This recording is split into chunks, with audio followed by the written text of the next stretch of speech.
தந்த இந்த தருதல மனசுக்குள் வந்த ஒரு தல காதல தந்த இந்த தருதல மனசுக்குள் வந்த காதலிக்க கைடு இல்ல சொல்லி தர வாவாத்தி சேர்த்து வச்ச ஆசையெல்லாம் அள்ளி தர வாவாத்தி ஏ உசுர ஓ உசுரா தார கை மாத்தி அடியாத்தி இது என்ன ஃபீல் ஒன்னால நான் ஃபீல் பிடிக்காம ஓட்ட நரியில இனிமே நாமோ வாழ அடியாத்தி இது என்ன ஃபீல் ஒன்னால நான் ஃபீல் பிடிக்காம ஓட்ட நரியில இனிமே நாமோ வாழ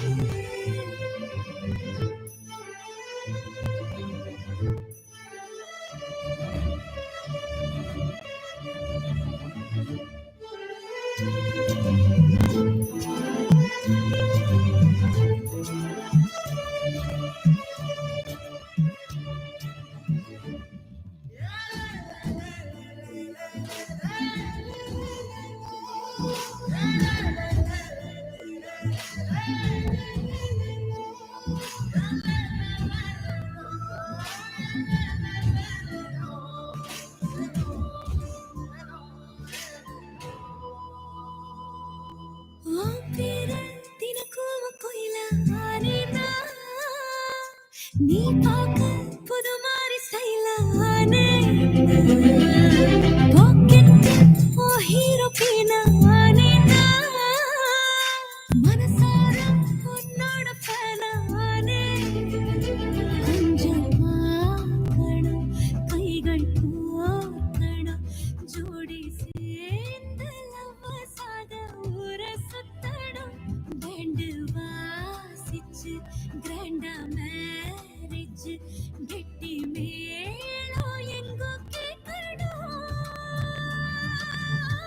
அடியாத்தி இது என்ன ஃபீல் ஒன்னால நான் ஃபீல் பிடிக்காம ஓட்ட நரியில இனிமே நாமோ வாழ அடியாத்தி இது என்ன ஃபீல் ஒன்னால நான் ஃபீல் பிடிக்காம ஓட்ட நரியில இனிமே நாமோ வாழ ஒரு தல காதல தந்த இந்த தருதல மனசுக்குள் வந்து ஒரு தல காதல தந்த இந்த தருதல மனசுக்குள் வந்து காதலிக்க கைடு இல்ல சொல்லி தர வாவாத்தி சேர்த்து வச்ச ஆசையெல்லாம் அள்ளி தர வாவாத்தி ஏ உசுறு ஓ உசுரா தார கை மாத்தி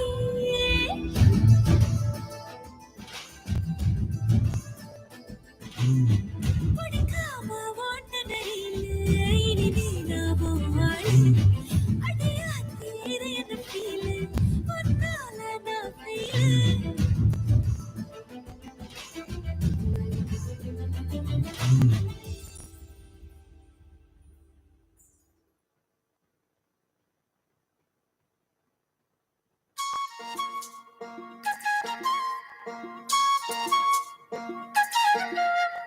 சில்லாஞ்சிருக்கியே என் சில்லாஞ்சிருக்கியே சில்லாஞ்சிருக்கியே என்ன சொல்லுற இறக்கியே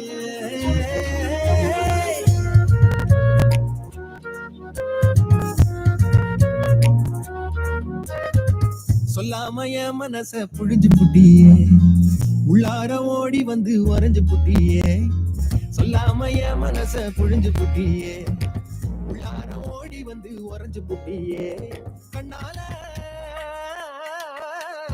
கண்ணால மோதிய முன்னால போற பந்தாவா என்ன நீ பந்தாட வர என் உசுர் எடுத்து இப்போ தர தேதி சொல்லேண்டி சில்லாஞ்சிருக்கியே என்ன கொல்லுற அரக்கியே நெஞ்சுக்குள்ளற இருக்கியே சில்லாஞ்சிருக்கியே என்ன கொல்லுற அரக்கியே சில்லாஞ்சிருக்கியே நெஞ்சுக்குள்ளற இருக்கியே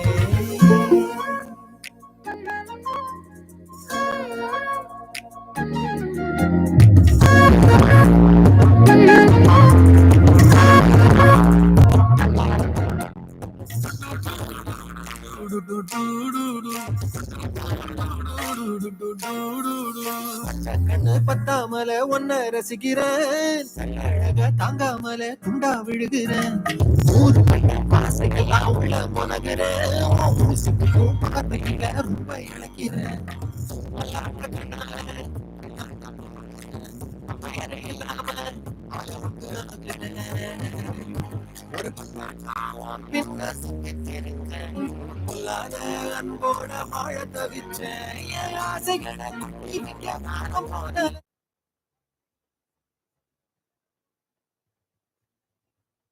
என்ன கொல்லுற இருக்கியே, சில்லாஞ்சிருக்கியே நெஞ்சுக்குள்ளற இருக்கியே, சில்லாஞ்சிருக்கியே என்ன கொல்லுற இருக்கியே, சில்லாஞ்சிருக்கியே நெஞ்சுக்குள்ளற இருக்கியே.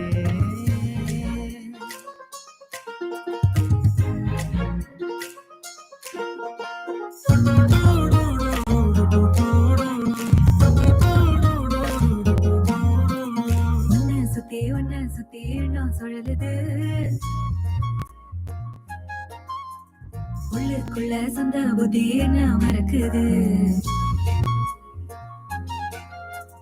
ஒன்ன சுத்தி என்ன சொல்லுது, உள்ளுக்குள்ள சொந்த புத்தி என்ன மறக்குது, மனசரங்கி எப்போ வர ஏக்கம் எகுருது, கட்டி வச்ச கோட்டையெல்லாம் பூட்டி கிடக்குது, என்னோட இருக்கிற எனக்கு இருக்கியா, பக்கத்துல நடக்கிற பாசமா இருக்கியா, ஏன் சொல்லாத பொல்லாப்ப காட்ட நினைச்சு, நீ சொல்லாத நேசத்தை வாங்க தவிச்சு, நான் தேக்கி வச்ச தேவையெல்லாம் உனக்கு புரியல, அத கொத்து சொல்ல வார்த்தை ஏதோ எனக்கு தெரியல, சொல்லாம என் மனச புழிஞ்சு புட்டியே, உள்ளார ஓடி வந்து உறைஞ்சு புட்டியே, கண்ணால மோதி முன்னால போற, வந்தாவா என்ன நீ பந்தாட வர, என் உசுரெடுத்து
Yes, good afternoon. Can you hear me, sir?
Good afternoon, one and all.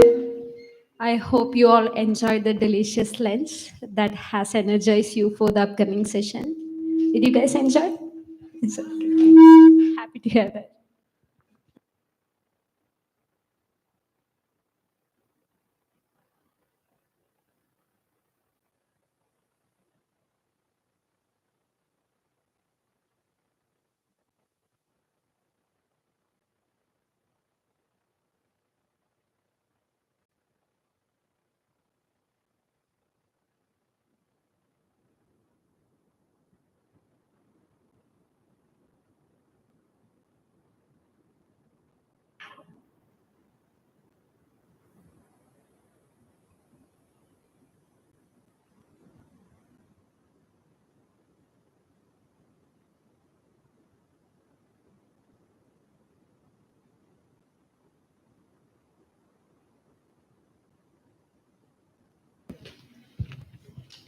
Okay, once again, good afternoon, all.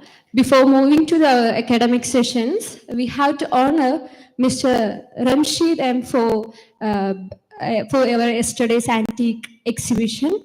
So I would like to welcome Professor Dr. Joy M. De la Cruz, so for doing the honor. So please.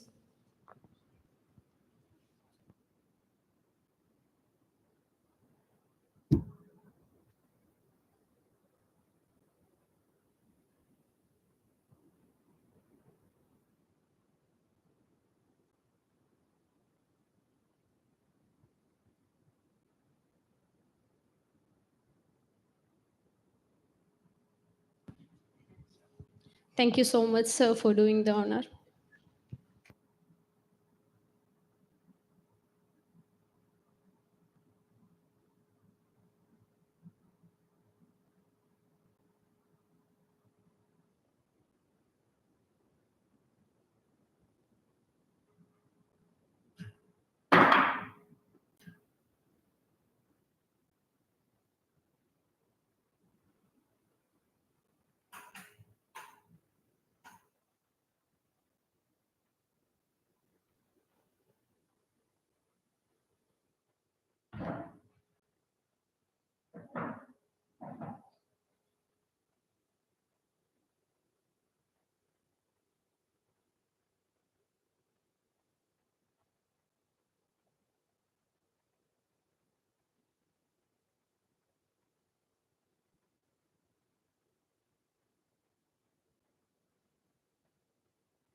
Hello.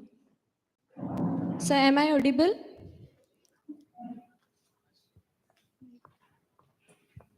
So can you hear me? Yes, I can hear you. Okay, sir. Can you Thank hear you. me? Yes, sir. Yes, sir. Right. Okay. Thank you very much. So now let us get back into the academic discussions on this most contemporaneous topic on AI for education. We now move on to the fifth keynote of the day. We are honored with the presence of Dr. R. Vivekananda Rasa, Senior Lecturer, Department of Education, the Open University, Sri Lanka. He will address us through this online platform. Now I invite Mr. Farhan Miem, Assistant Professor and Head, Department of Computer Science, to introduce the speaker. Sir, please.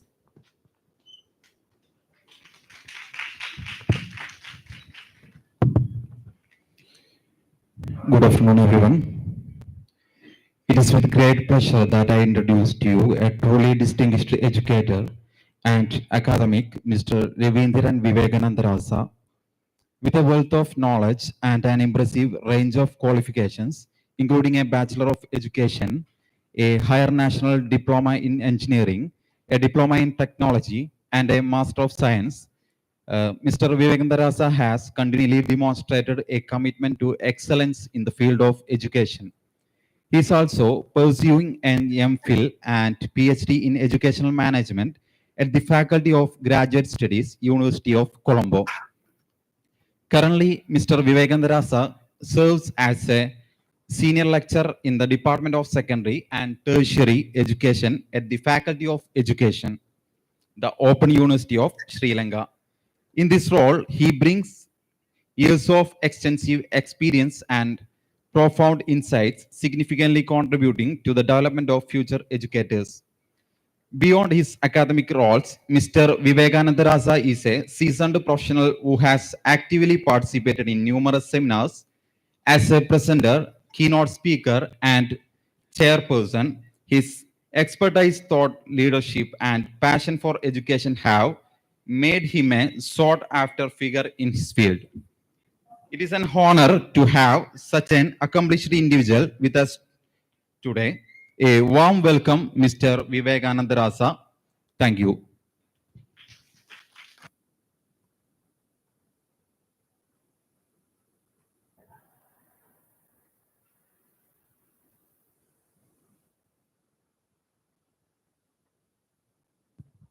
So the stage is now yours for the session.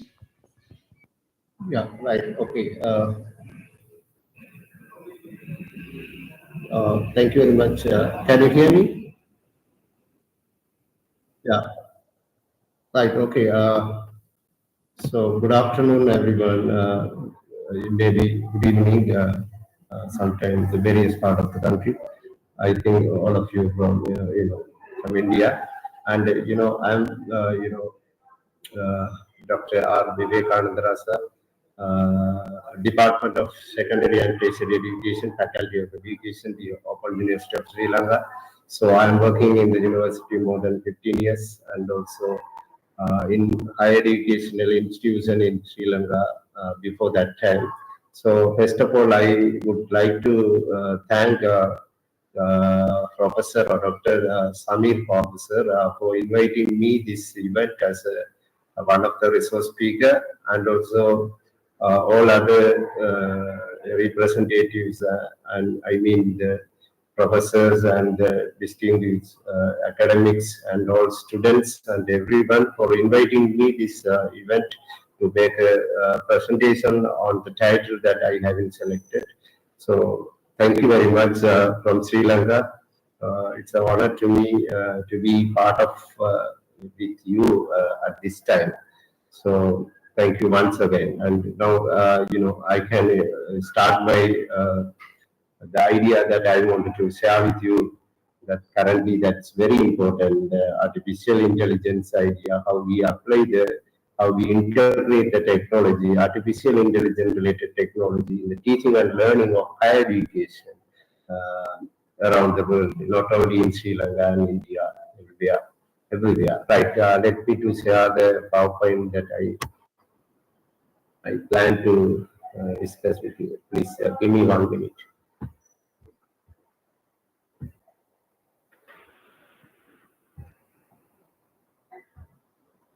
So can you all see my slide?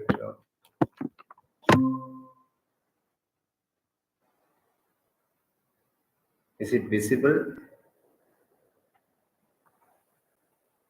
And is it visible? My slide. Can I continue? Yeah, right. Thank you very much. So the topic that I choose, I mean, I have chosen today integration of artificial intelligence in teaching and learning, a paradigm shift in higher education. So, I'm a senior lecturer from the Faculty of Education. I already explained everything.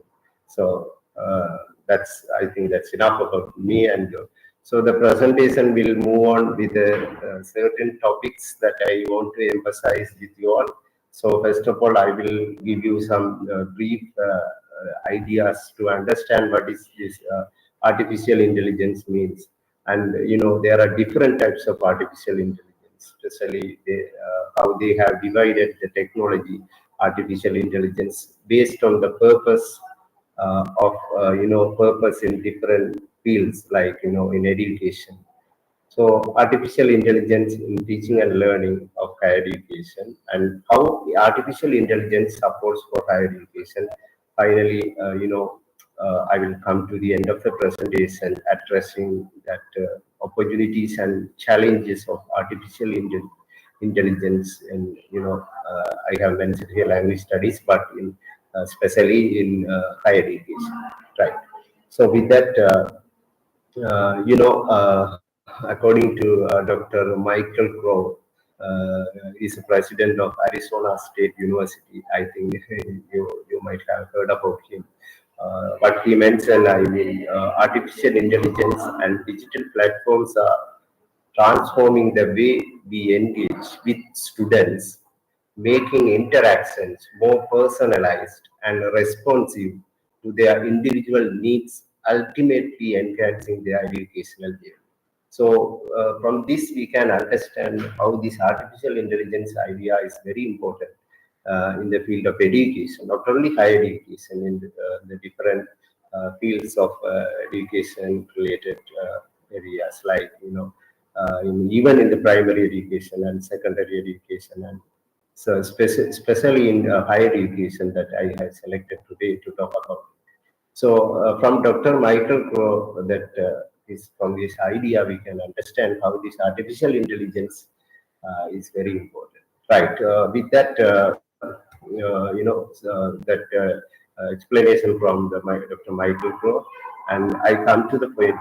What is artificial intelligence? So this is something people and the different specialists in the field they are putting forward different definitions, and they are telling, and they are addressing their own definition based on the needs, based on the area that they are using the artificial intelligence.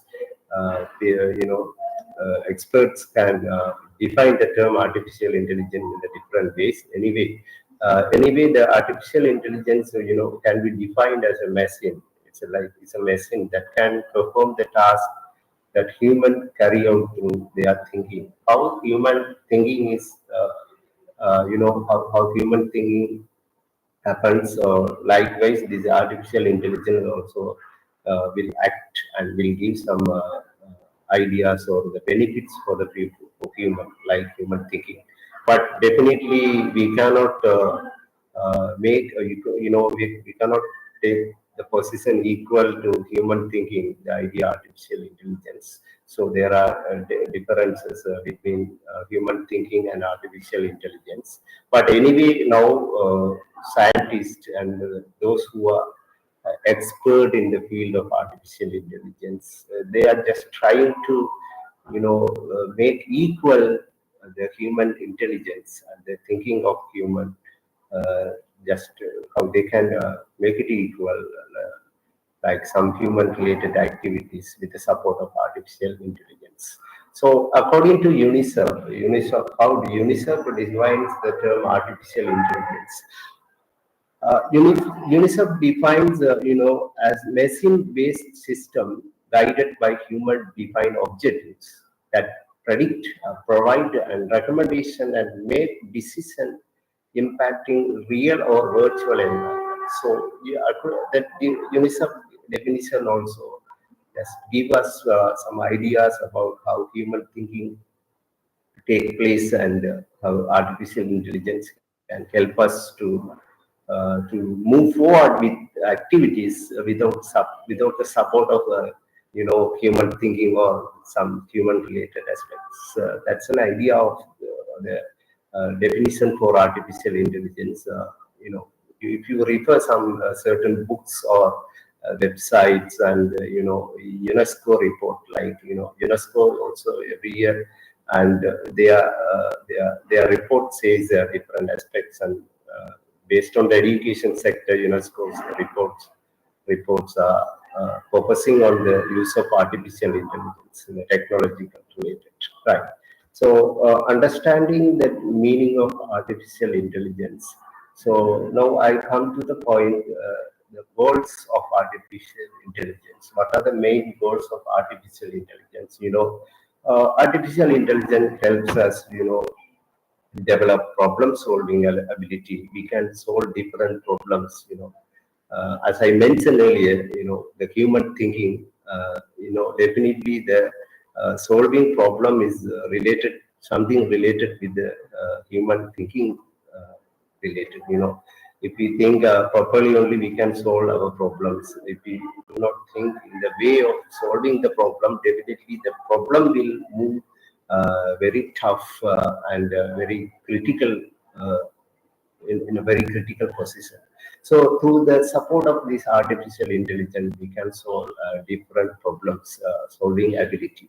That is the one goal of this artificial intelligence. If I move to the second goal, it's a continuous learning process. Allow continuous learning. We had the experience of this COVID-19 pandemic time, and also some economic crisis, economic crisis related problem, like Sri Lanka. We had an economic crisis time for a time period. We suffered a lot with the lack of income and economical related issues. Not only Sri Lanka, Pakistan, and some even some Western countries, like even USA also, USA also facing some challenges economically, though they are developed countries. So at the time, if we are fully adapted, or if we are fully integrated the technology like artificial intelligence, we can continue our learning activities in the higher education or in any sector of education without any struggle. So third point is encourage social intelligence. That's very important. How we can encourage the social intelligence related factors with the support of artificial intelligence. When we compare the different human related aspects, like from the society, how we can incorporate the social intelligence in our activities and to accomplish our task. So next, promote creativity. Creativity is one of the main things. Like everyone, need that. Without creativity, we cannot achieve anything. So for the creativity, artificial intelligence is one tool.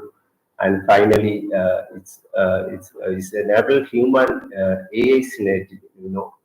It gives some technological related ideas and improvements in technology to move forward with the activities in the field of education or any sector. So these are the main goals of artificial intelligence. But I have listed only few. There are many more goals. If you search, or if you go forward with some certain website or certain books and certain resources, so you can find goals of artificial intelligence further. Right. With that, I want to tell you there are three main types of artificial intelligence according to the report of UNESCO. UNESCO have divided the main three types of artificial intelligence.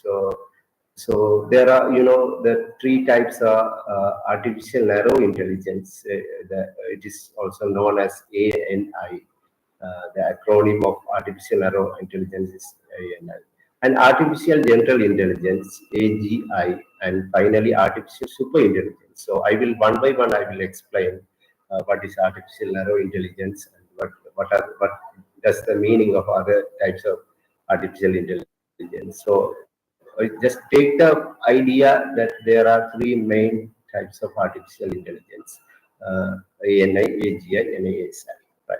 So now let's look at what does it mean of each type of artificial intelligence. First, I come to the point.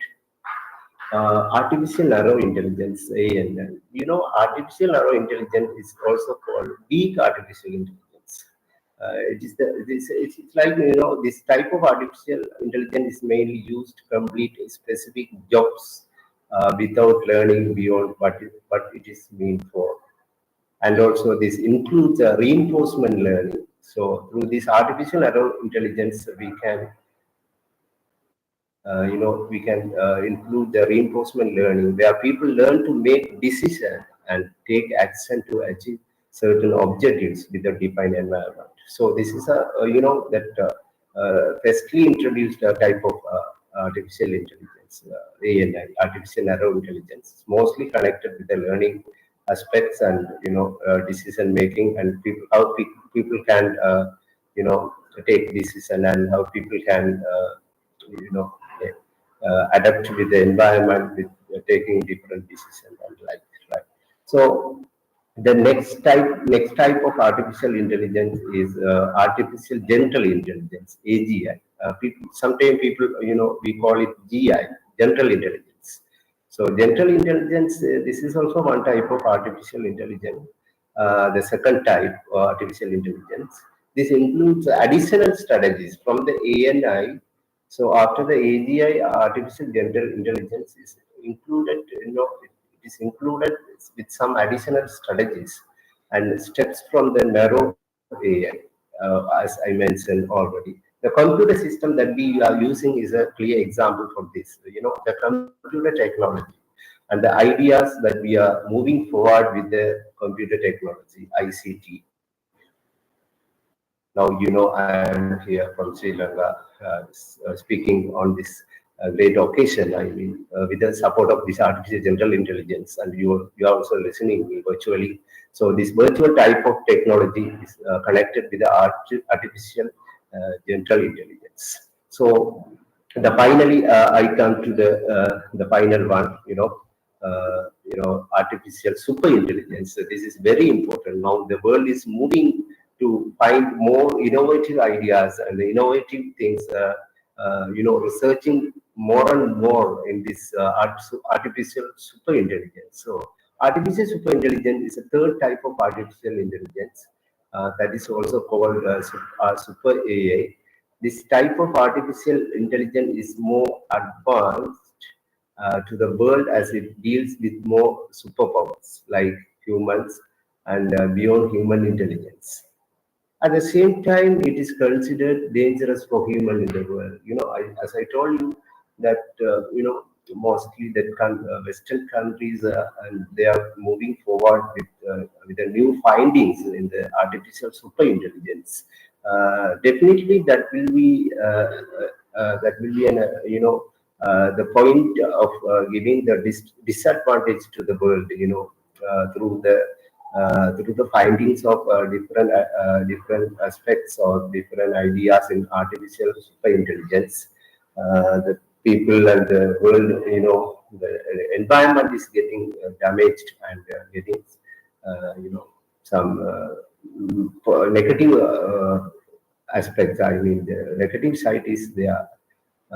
when we move forward with artificial superintelligence. But anyway, for the purpose of the current world and for the purpose of the time that we are living in this, fifth industrial revolution, 5I,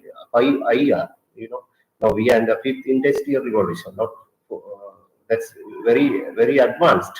So that's why the artificial superintelligence idea is now practiced by people, especially the Western countries. I want to tell you one thing. This artificial superintelligence ideas are mostly used, in the during that, in the creation of nuclear weapons and some, war related things. Some normally that USA and the Russian countries, they are using this artificial superintelligence idea for their security in relation with the safety, the protection of the country when they create and also I want to tell you that Israel's their protection outside of the country, and now they are moving forward with the artificial superintelligence idea in their in the purpose of protecting their countries. But when I think about the education factors, how we can use this artificial superintelligence in education field. But so far, there is no any findings or any ideas with the artificial superintelligence. But the robot system, I can tell you that now some countries are recruiting the robots as teachers and as main person to run the schools and the educational institutions. Like especially, I can tell you the South Korea. South Korea is a country, they are recruiting and they are using the robots as equal to human in the field of education. They are appointing robots as teachers with a more technology, with more advanced technology like Japan and South Korea, Asian countries. Right. So these are the three main types of artificial intelligence. I hope you will get you might have got some understanding. What are the main types of artificial intelligence? Like with that, competencies underlying AI system design. When we use artificial intelligence, there should be a design how we are going to use it, and how the ideas can be used in the field of education, higher education, or any sector. First, the understanding level, the ideas should be understood by the people that they are trying to use. As for example, if we are going to adopt some new ideas of artificial intelligence in the higher education, we should understand. The clear understanding is very important. After that, we directly move to the applying part. We just apply the technologies and we just proceeding the things, how we proceed it, and we get the advantages or disadvantages of the feedback. Finally, we come to the creation part.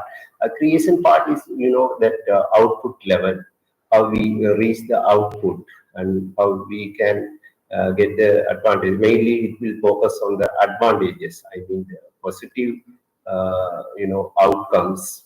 How we can get the positive outcomes of using these artificial systems and artificial technology. That's why this is known as artificial system design, or we can apply the artificial intelligence ideas. Right. With that, now I come to the point, the main point: the artificial intelligence in education. How we can apply this concept. I mean, the new technology idea, artificial intelligence in education or higher education. Uh, Artificial intelligence for education helps for accomplish certain tasks like teaching, learning, and assessment. How we can incorporate the artificial intelligence related idea in teaching tasks in line with teaching tasks. We can say learning analytics and knowledge like disseminations and lesson learning. These are the things that related with the teaching aspects, and also reinforcement learning. that is also a part of, when we consider the learning task, we can just tell the reinforcement learning and deep learning. These are the education related aspects that we use artificial intelligence to the improvement of learning and teaching, and personalized learning, adaptive learning. And when we consider, or when we come to the point, assessment, now we are using new different assessment, and based on the rubrics based assessment, and different feedback related assessment and course assessment and decision support system. So these are the ideas. In relation with assessment, we can use artificial intelligence to develop this education sector, to develop the field of education. So this is simple idea, the simple introduction. I just explained you how we can incorporate the artificial intelligence ideas in the field of education. Specifically, I come to the point, use of artificial intelligence in higher education. So these are the main factors. Artificial intelligence helps for higher education. First, promotes collaboration. The collaboration is very important in higher education. When we consider about the higher education sector, collaboration is one of the main part. As think about the situation now. I am here and just making a presentation and just communicating here in line with the collaboration. But how we improve our collaboration with the help of artificial intelligence, and increase accessibility and inclusivity. This is also one important point of artificial intelligence related aspect in the development of higher education, accessibility and inclusivity. Right. Moreover, customized learning and teaching. This is also very important. That how we can improve the customized learning and teaching with the support of artificial intelligence in higher education, and also produce intelligent tools and mentoring system. Now, people are doing the mentoring system and intelligence tools and mentoring system also. One of the factors. Which is being done by the support of artificial intelligence, and also personalized learning or personalizes learning. That is also one important factor, and help respond to FAQs and question related ideas. So these are the main factors that we develop with the support of artificial intelligence, so that we improve in the field of higher education with the support of artificial intelligence. Right. So with that ideas, the use of artificial intelligence in the higher education sector or in higher education. Now I just want to tell you the purpose of artificial intelligence in higher education. So the purpose of higher education around the world is educate and enlighten students in new ways of thinking and problem solving, as well as to equip them with their knowledge and skill needed as they transition to the workforce. So students are now they are learning and they are doing all their educational activities toward the workforce. So that is one of the main purpose of artificial intelligence in the field of higher education. And the recent advancement in AI, I mean artificial intelligence, have the potential revolutionize nearly all aspects of our world. This is especially true for students who are soon to be members of the workforce, entering an AI-fueled digital economy. Now, everywhere digitalization and digital economy. Now, not that word, digital economy to adapt with the situation of digitalization or the digital economy. The artificial intelligence related ideas in the field of higher education is very important. And in line with the global adoption of AI is being integrated into all aspects of higher education, teaching, learning, researching, and administrative tasks to help students better prepare for an evolving tech-based future. I mean technology-based future. how we are going to make the students towards technology-based world. And now from the fifth industrial revolution, we will definitely move to the sixth industrial revolution, sixth IR. So we can't imagine how the world will be, and you think about after 20 years or 10 years.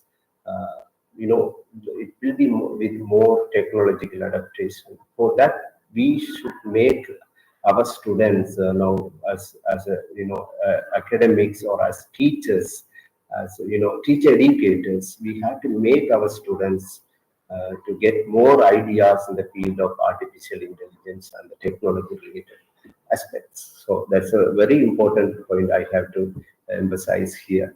Right.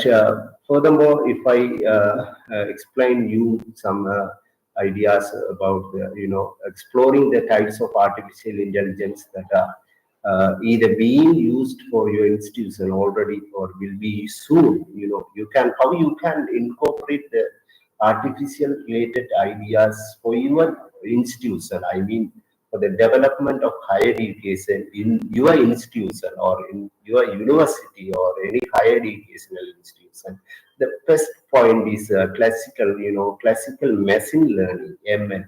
You know, this is something uses model algorithms and analyzing the data sets, and something like related analysis and using the computer technology. This is the classical machine learning. This type of AI is often the first type students learn about it when beginning their college career, when they start their higher education sector. So they can first learn about this classical machine learning things like ML. So this is very important as an educational institution. We have to incorporate this classical machine learning related ideas for the development of higher education. The second thing is after the classical machine learning. So the second thing I can uh, tell you here that deep learning. What does it mean by deep learning? Deep learning is an idea with support of artificial intelligence. Teaches computers to process data in a way that is inspired by the human brain, using models that can recognize complex pattern in pictures, text, sounds, and other data, produce accurate insight and predictions. So this type of artificial intelligence is an advancement of classical machine learning. So from the classical machine learning, deep learning is an advancement.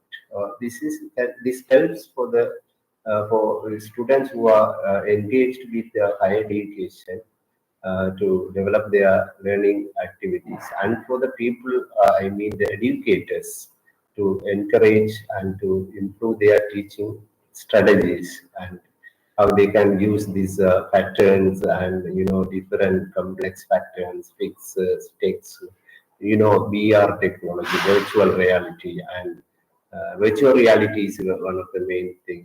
And likewise, this deep learning also very important when we use this artificial intelligence. Right.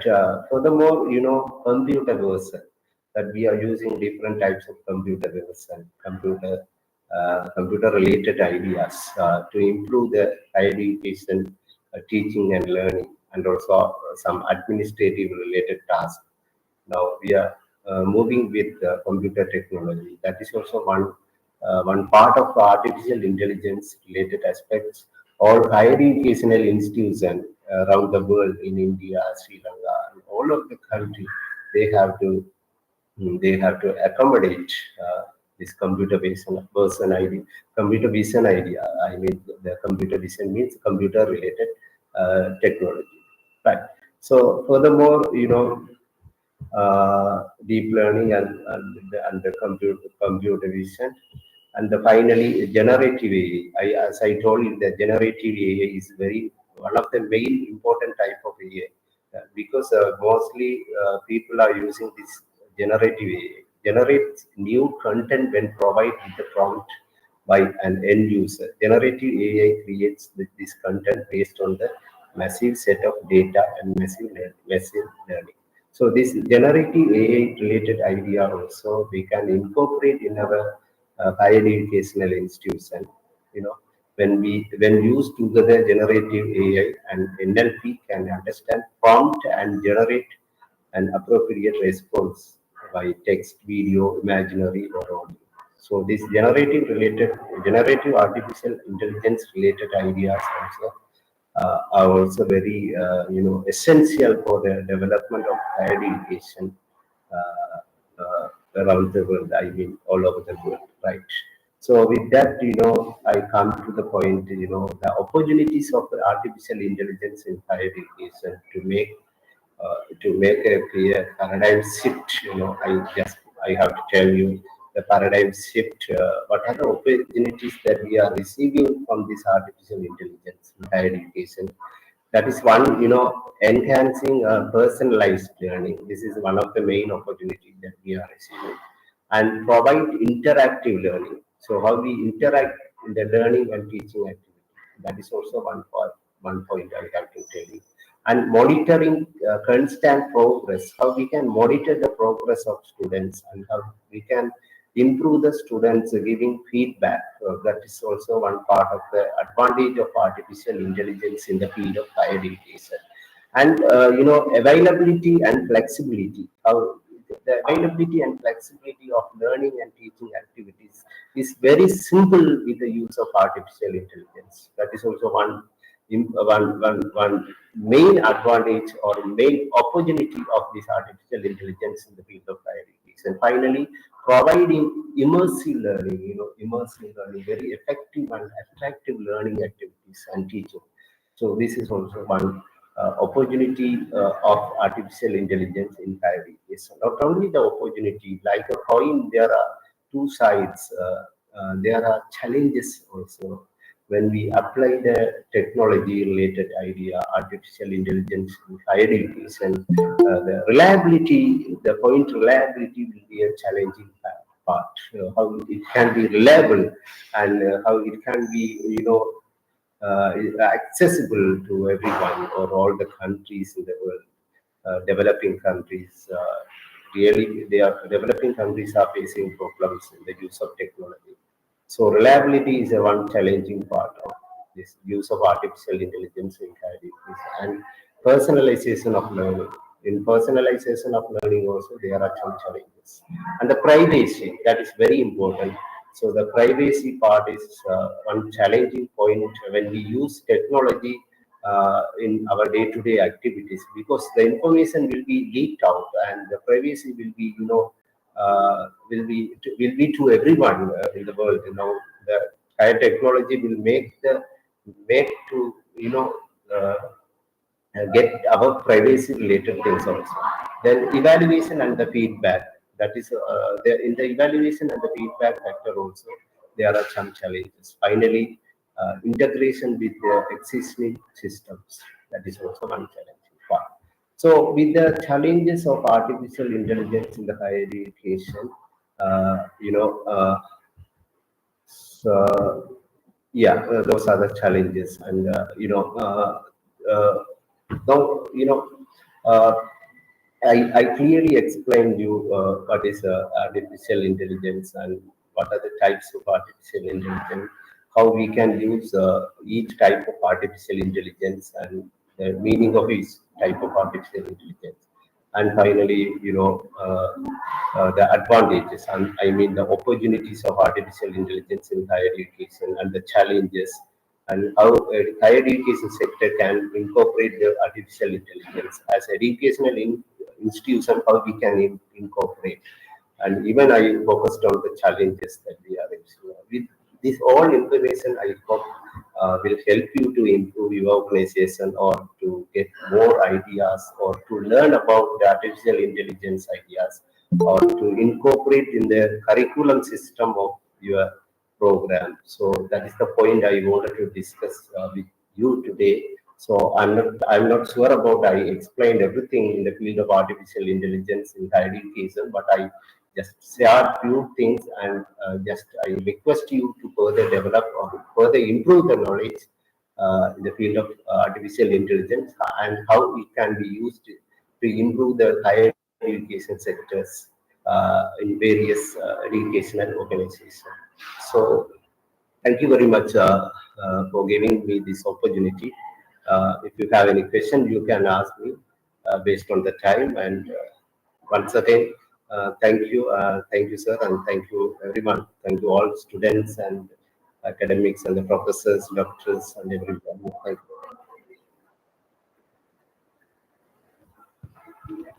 Thank you so much, sir. We deeply appreciate the depth of knowledge and passion you brought to your speech. It was truly enriching. And the forum is now open for discussion. Feel free to ask the queries. So, one question is from Mr. Pilakal Hamza, CEO of Shifa Medicare Trust. Sir, please. Good afternoon, sir. It was indeed a very excellent presentation, especially for those who have limited knowledge. It was so explanatory and excellent. Thank you, sir. Now, in between, you have mentioned about the utilization of AI on higher education colleges level. And my particular question is, in mentoring system, you mentioned that can be implemented usefully. So could you please elaborate few examples in certain areas where in the whole process of entering, which area you can more utilize the AI purposefully and effectively?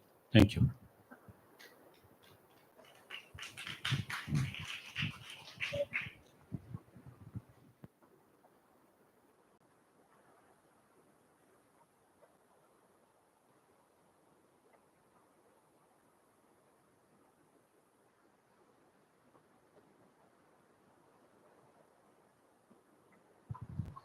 Sir, is the question is clear?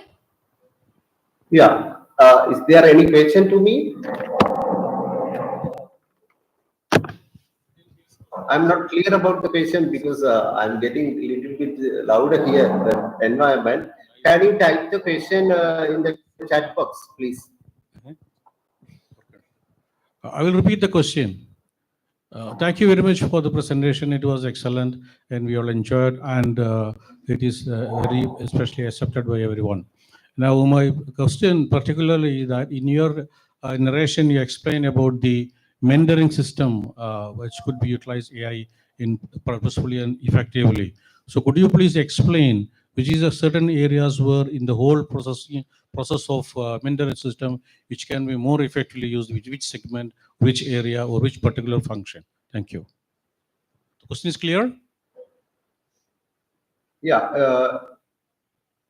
I'm extremely sorry, sir, because I'm not clear about the question because so that the environment is not allowing me to listen. Can you type the question in the chat box, sir? I will reply to the question. Yeah. That would be fine to me. Yeah, Professor Samir is going to help me, then he's going to type it.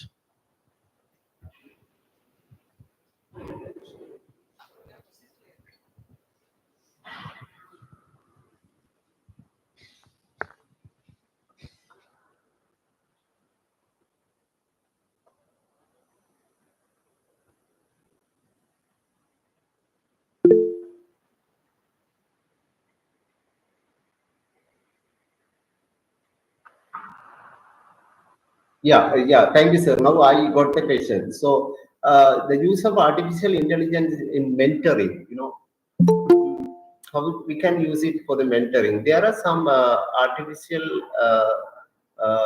like artificial intelligence related softwares.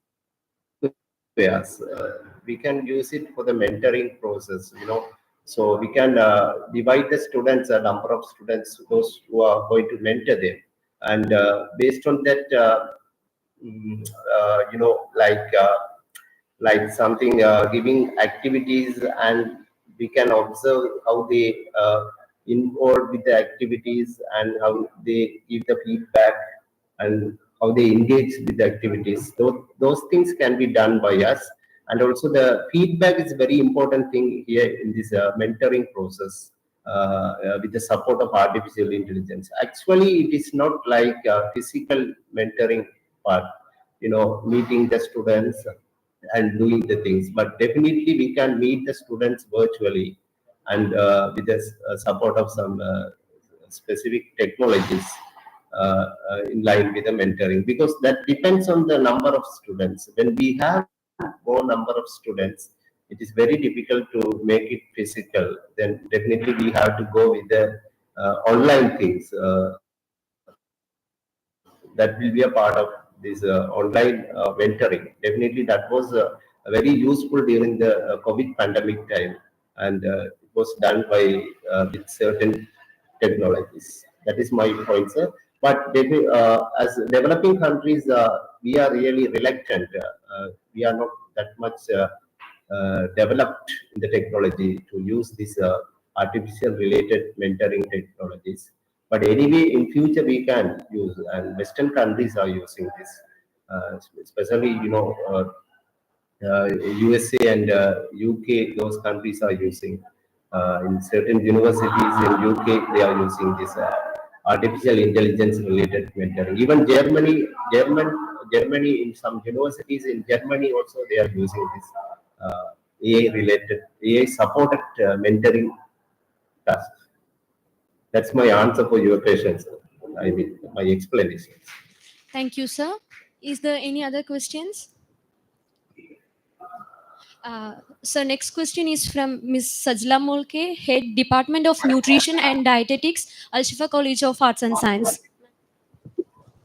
Yeah, if you have any question, you can text me. I will reply to the question. Okay. Sir, my question is there any changes in Yeah. is there any changes in nature of research in various disciplines due to AI? You mean you are asking the field of research? Yes. Is there any changes in Yeah, nature of if you want to make research in various you disciplines just want due to to improve AI? your research with yeah, tell me. Can you please type the question? Yes, Then I typing, can sir. get very clear. As it is typing. Due to Yeah, AI. please do that. Yeah, is there any change Influence in of the AI. nature of research in various disciplines? I mean, uh, in the nature of research in various disciplines. When we use artificial intelligence related ideas in the field of research, the most of the things, we can simply do that. Especially I can tell you the plagiarism part, how we can uh, reduce the plagiarism with the support of artificial intelligence and the review of literature. And also the data analysis is also very simple when we apply the artificial intelligence. We can get more idea with the chat GPT. Chat GPT is one artificial intelligence tool that is very helpful in the field of research. And in each part of the research, like review of literature, data analysis, and in some language checking, editing, language editing. So we can use this artificial intelligence. I can just tell you the personalized learning, like in relation with the personalized learning. We can improve this artificial intelligence related technologies in the field of research. And especially I want to tell you the scientific research, and I mean that means experiment-based research. We can use this artificial intelligence idea in experiment-based research very successfully. Likewise, the social science research also artificial intelligence is very helpful for the development of social science related research. Okay, thank you so much, sir. Now I invite Ms. Febina K, Assistant Professor of Malayalam, to deliver a formal vote of thanks. Ma'am, please. Good afternoon, everyone. It is indeed my privilege and honor to extend a heartfelt vote of thanks at the conclusion of this enriching session of the ACAS International Conference on Revolutionizing Higher Education, AI-driven policies, practices, and partnerships. On behalf of all of attendees, I would like to express our deepest gratitude to Mr. Ravindran Vivekananda Raza from the Faculty of Education, the Open University of Sri Lanka, for his insightful presentation. Your perspectives have truly illuminated the transformative role artificial intelligence can play in reshaping the educational landscape, inspiring all of us to think beyond traditional frameworks. Let us all carry forward the ideas shared today to make impactful contributions to our respective fields. Once again, thank you, sir, and thank you all. Okay, sir, thank you for your insights and value. Thank you so much. Yeah, thank you very much. Okay, Thank sir. you very Thank much. you. Okay. Okay.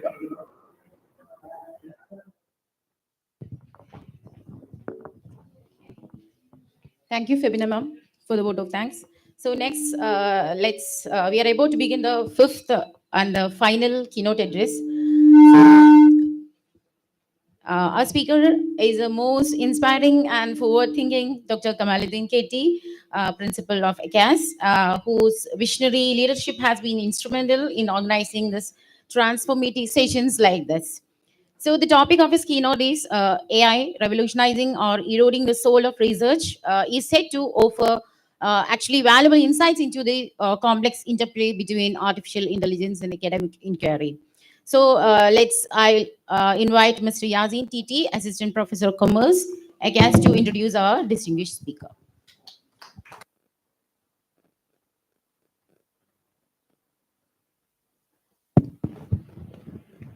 Good afternoon, everybody. Dr. Kamaluddin Keti, a distinguished academician and visionary leader,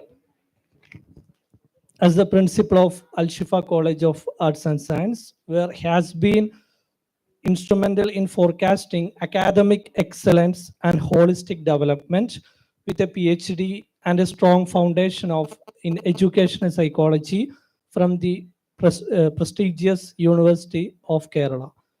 Dr. Kamaluddin has made significant contribution to the field of education through both his scholarly pursuit and professional endeavors. An accomplished author, Dr. Kamaluddin has penned 7 highly regarded academic books published by leading national publishers, reflecting his deep insights and expertise in education. His international exposure includes working for the government of UAE on various educational projects, which provided him with a global perspective on pedagogy and educational systems. As a visiting faculty member, he has shared his knowledge and experiences with numerous national and international universities, leaving an inedible mark on students and educators alike. Dr. Kamaluddin, widely recognized as an eminent teacher, educator, and a state-level trainer, known for his innovative approaches to teaching and training. His commitment to excellence, combined with his vast experience, has made him a respected figure in the academic and professional community, inspiring countless individuals to achieve the potentialities. Okay, we are to welcome our principal, Dr. Kamaluddin sir, to deliver the keynote address to our international seminar. Thank you all. Okay, just 1 minute.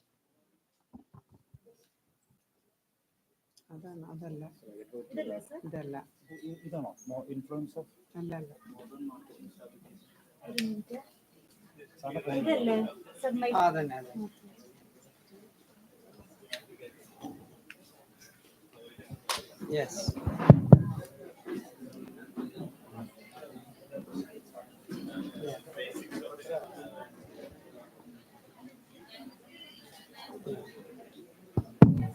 Yes, let me start. This is the, final one, but not the least. It's a legitimate question that I have to throw before this international conference, that whether the artificial intelligence is revolutionizing or eroding the soul of research.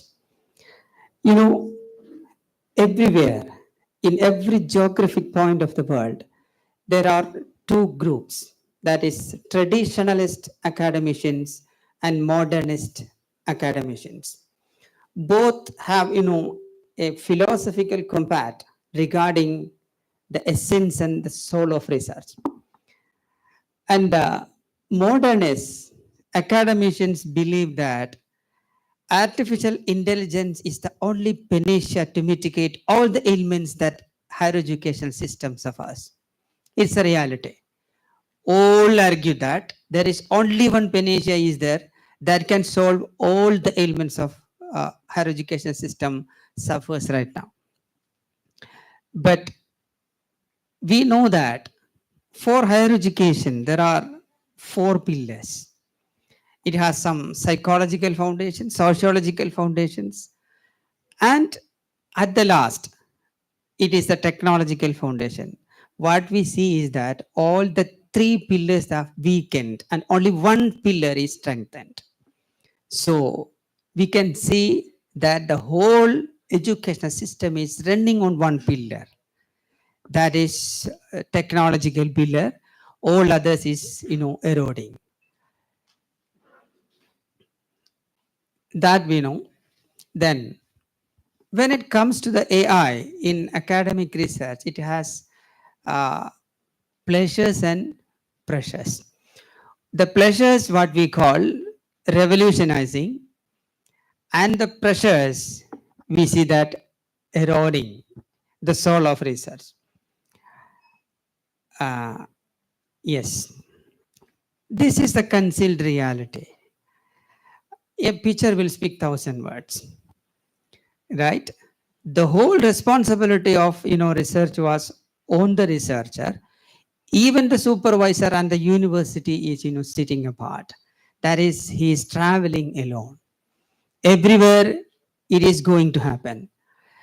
In this stage, it was in 2023, Indian Science Congress was there. That their comment was, so crucial. That was that India is the 4th highest producer of research. To elaborate, India produces more than 40,000 PhDs in a year, in a single year. But many of them are just a delicious diet for the bookworms in the university libraries. It is a concealed reality. Even we and you conceal it. That means the quality of the research matters. It is just a paper and ink. It is kept in the university library.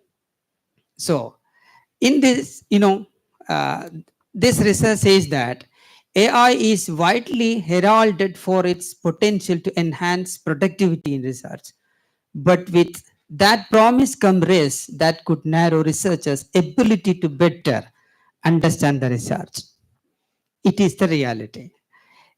Even, in the speech done by the John Cronje, he says that there must be some activism on that humanism of research, humanizing the research.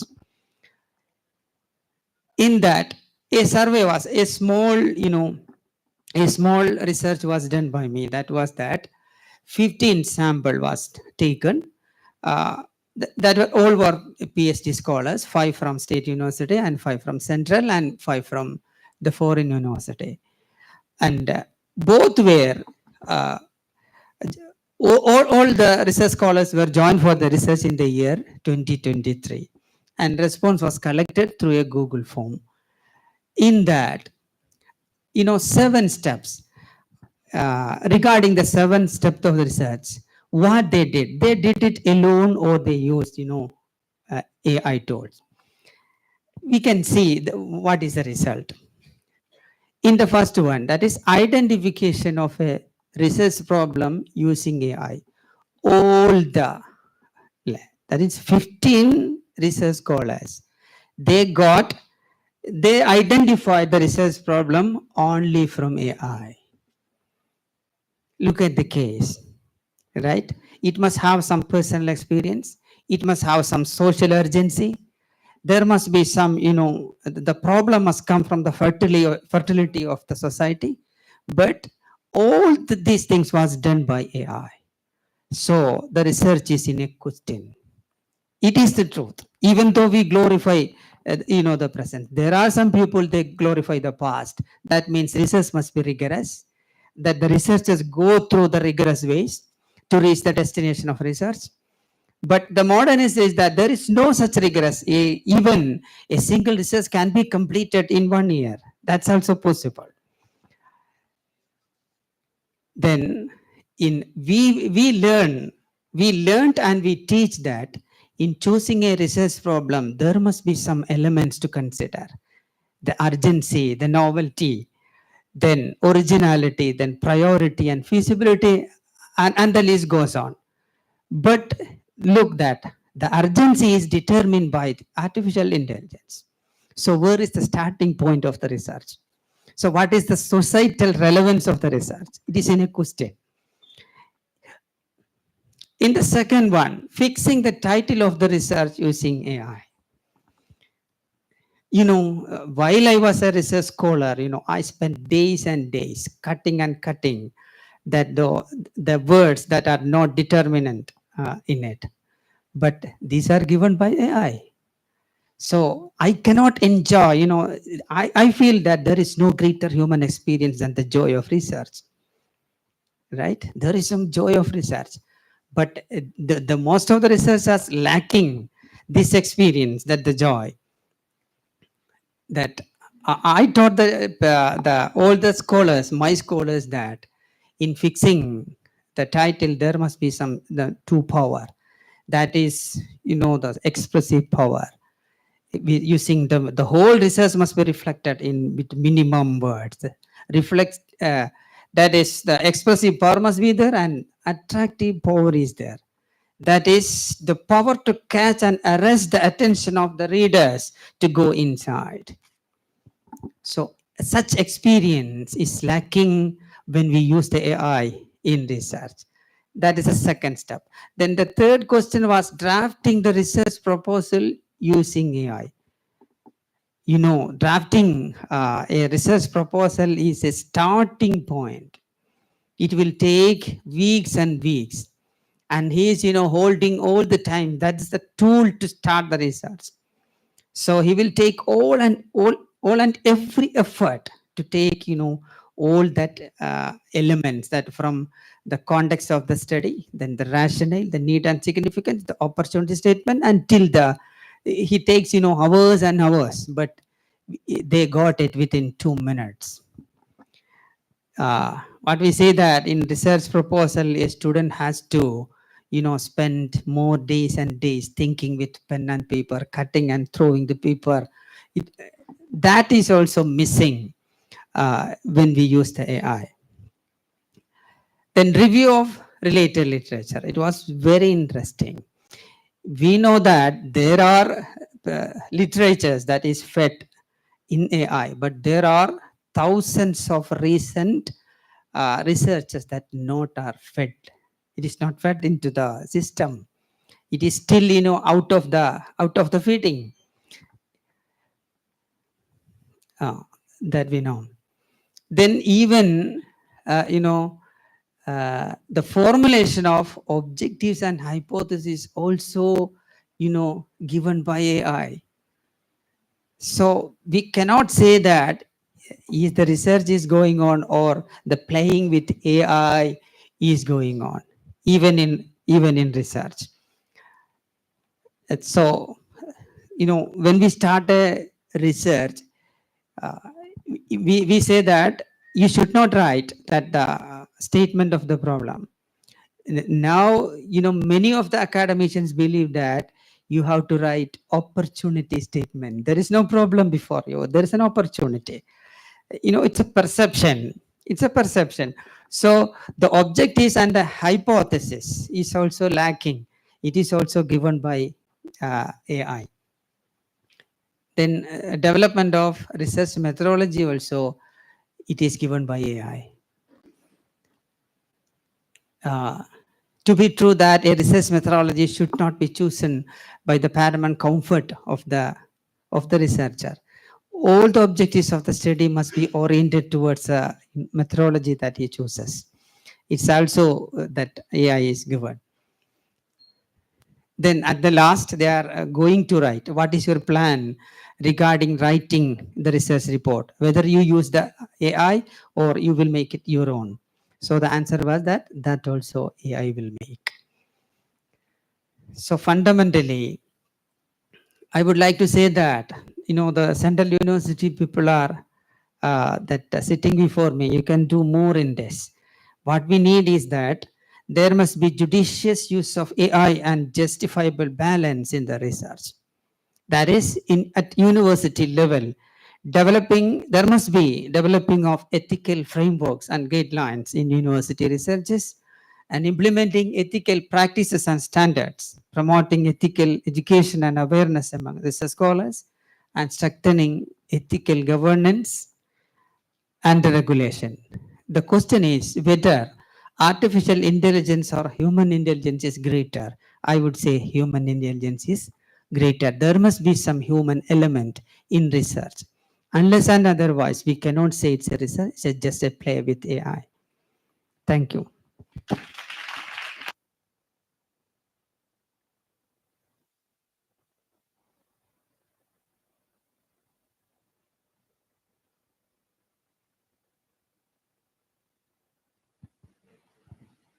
Thank you, sir. Actually, sir, your presentation was pregnant with full of new insights. And we can say it's not deeply insightful, but also highly inspiring, sir. And also it encourages us all and critically how we want to evaluate the AI in future research. Okay. So now let's time to ask a Q&A.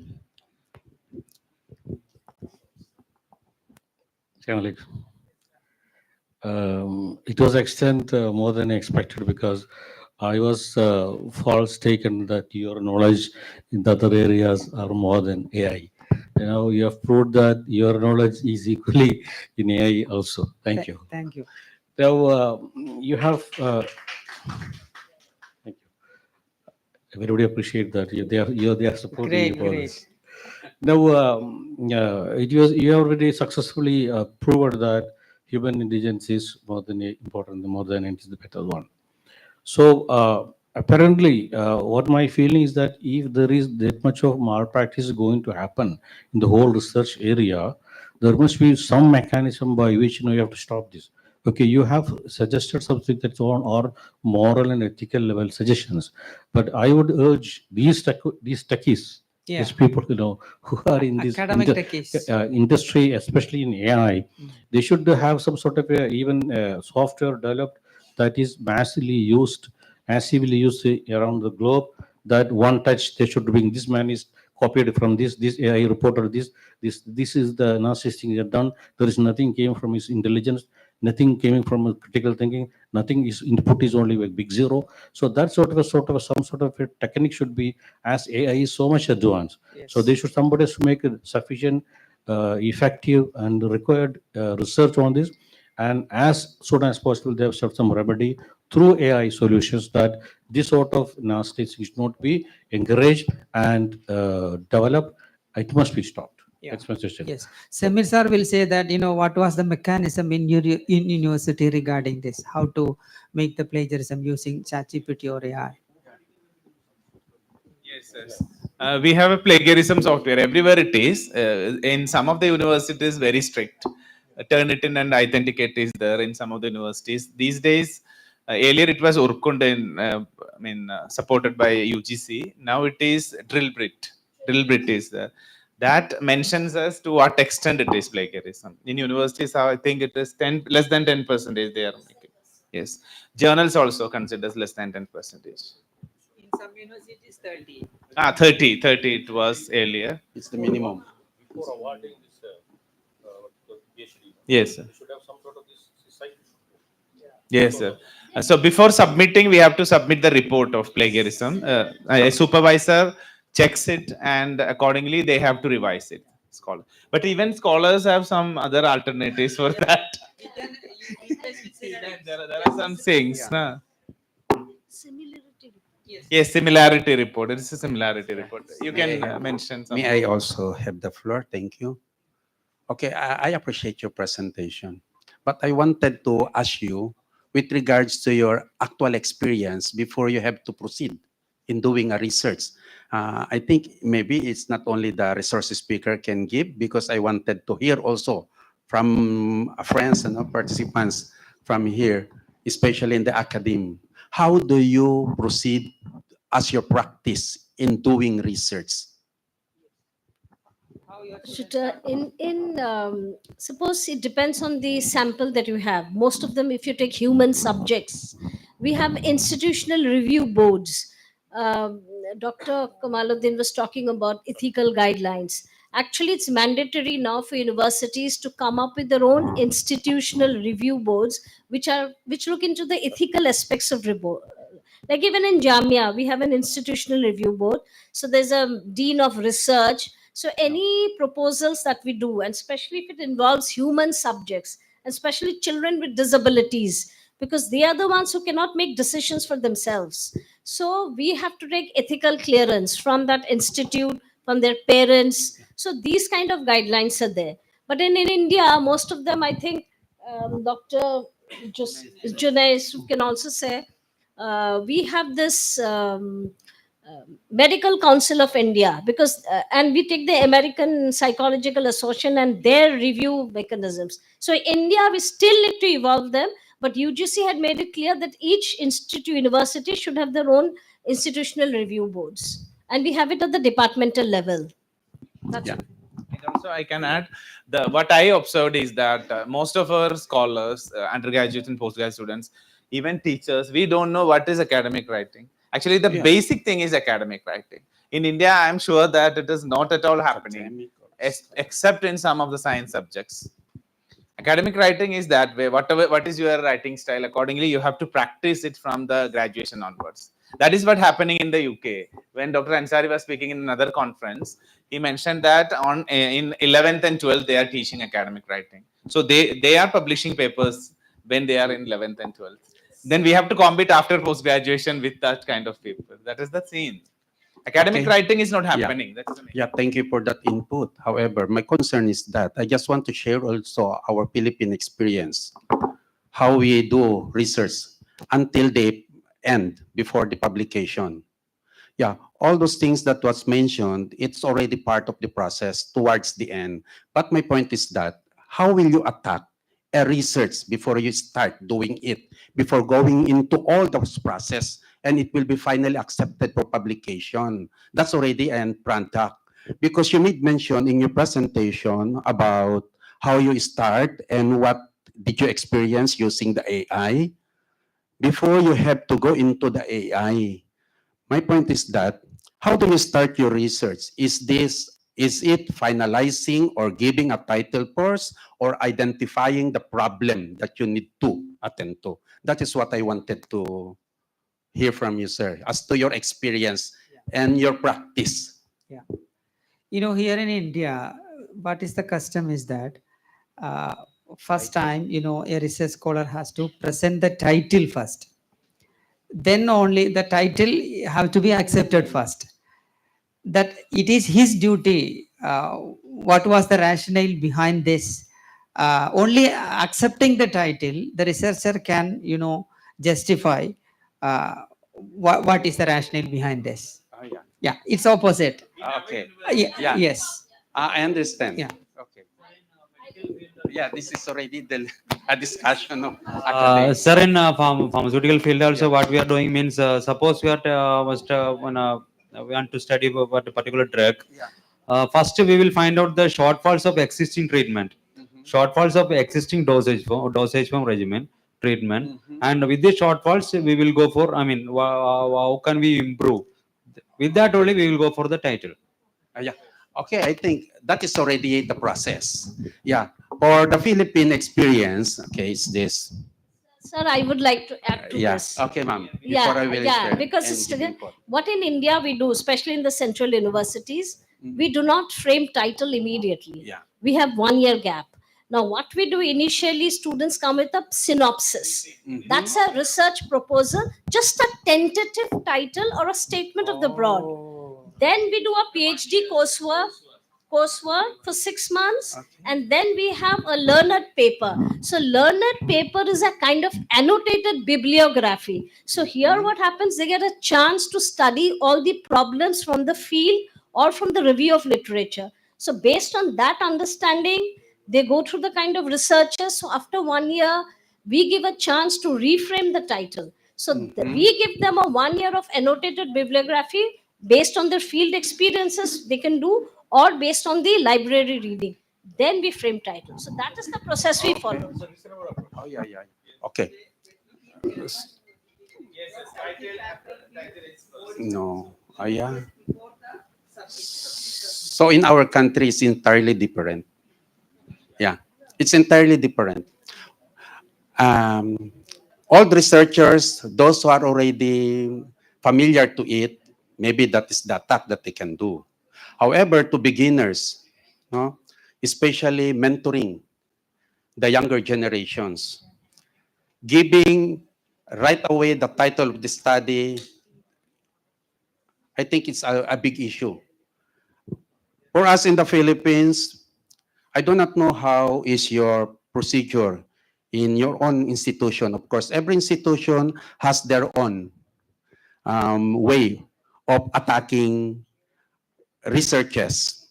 In the Philippines, if you want to have a research, whether individual or collaborative, you have to sit down and identify the problem. What is the problem? Why do you need to make a research? Like now, with all the presentations that I have seen, I can already identify what areas to be conducted for a research because I can see a problem. The problem right now is the use of AI. Now, why not make a research on AI first before you will attack using the AI? That should be the first that I can consider. That's a problem. Yeah. So that depends also the nature of the research. If you will have the pure qualitative research, you will have the quantitative research or the mixed method research. Always we have to identify first the problem before we will attack to the title. That's the usual practice. What's the problem? If it is a classroom based or it is an action research based, you sit down with your researcher. What's the problem? If you are a teacher pursuing a title or a study, okay, you come to me, I will mentor you. What's the problem in your classroom? What's the problem with your students? What's the problem with your teaching methodology or strategy? That is the first thing that we do. Identify the problem before you will proceed with the title. And that's the time that you will use the AI so that the AI can also help you construct a better title close to what you have identified to make a study. And then all of those things, Grammarly, that's part of the requirement actually. Your thesis will not be accepted if there is no certification that you have undergone the plagiarism scanning, the Grammarly scanning, all of this, the review, and that's part of it towards the end. That's how we do it in the Philippines. It's a good system. Very good.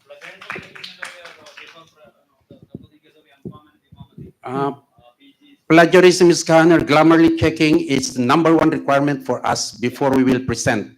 Before we are allowed to present in any forum, whether it is local, it's regional or national or international, we have the standard to meet.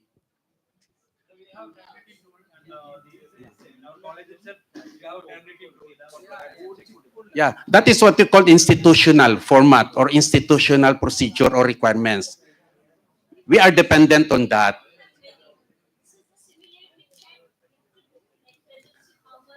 Like, for example, Al-Shifa College, you have your own institutional formatting, institutional procedure, institutional mechanics. Other institutions can have two. But if you are going to meet in a forum like this, there should be a commonalities of all these things. Just like the problem or issue on language. Yeah, on language.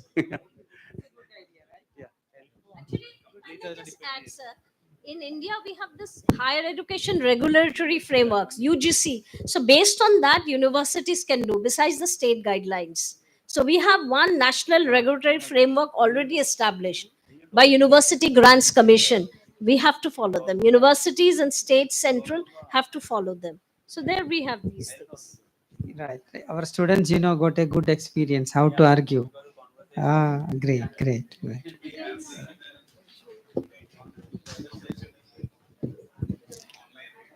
Okay, thank you, Honorable. Our discussion has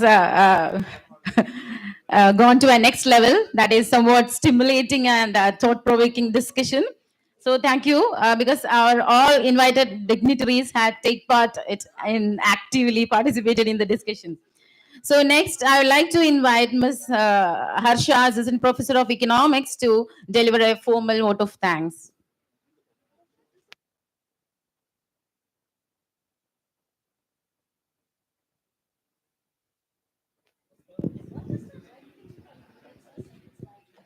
Warm good afternoon to one and all. Our esteemed guests, Dr. Joy Delectros and Dr.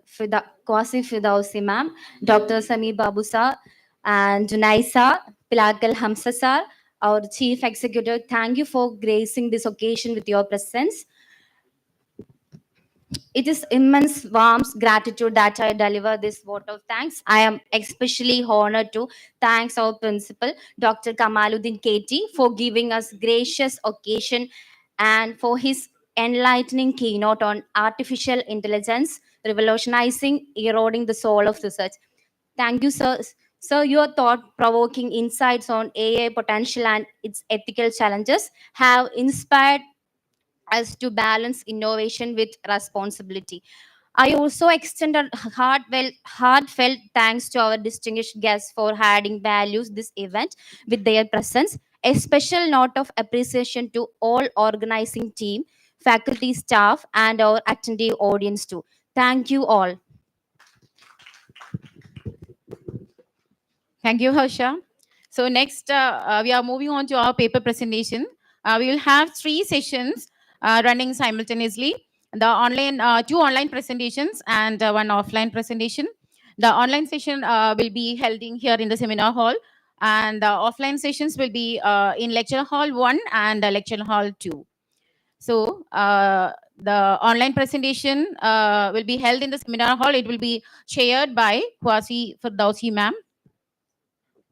Okay, I'm handovering the session to the chairs. Thank you all.